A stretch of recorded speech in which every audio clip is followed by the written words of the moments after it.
Joog haddii aad dareemayso in noloshaadu aysan horumar sameynin, 40 ilbiriqsi ee soo socda waxay beddeli karaan sidii aad u fikiri jirtay. Waxaa laga yaabaa dhibaatadu aysan ahayn lacag yari, waqti yari, ama fursad la'aan.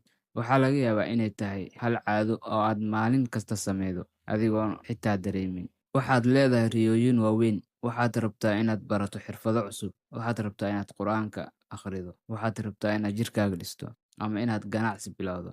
Laakiin mar kasta waxaad tiraahdaa, "Beri ayaan bilaabayaa." Berigii wuxuu noqdaa toddobaad, toddobaadkiina wuxuu noqdaa bil, sanad kadibna waxaad joogtaa halkii aad maanta joogtay. Guusha kuma bilaabato tallaabo weyn, waxay ka bilaabataa hal ficil oo yar. Akhri hal bog, samee hal jimicsi, baro hal cashir. Qofkii ku adkaysta ficilada yaryar, maalin kasta wuxuu gaaraa meel aysan gaari karin dadka sugaya maalinta ugu habboon. Marka aad daawashadan dhammayso, ha u gudbin muuqaalka xiga isla markiiba. Qaado hal daqiiqo, samee hal ficil oo kuu dhoweynaya riyadaada. Xasuusnow, mustaqbalkaaga waxaa dhisaya waxaad sameyso maanta, ee ma aha waxaad qorsheynayso beri. Muuqaalka like saar. Mahadsanid.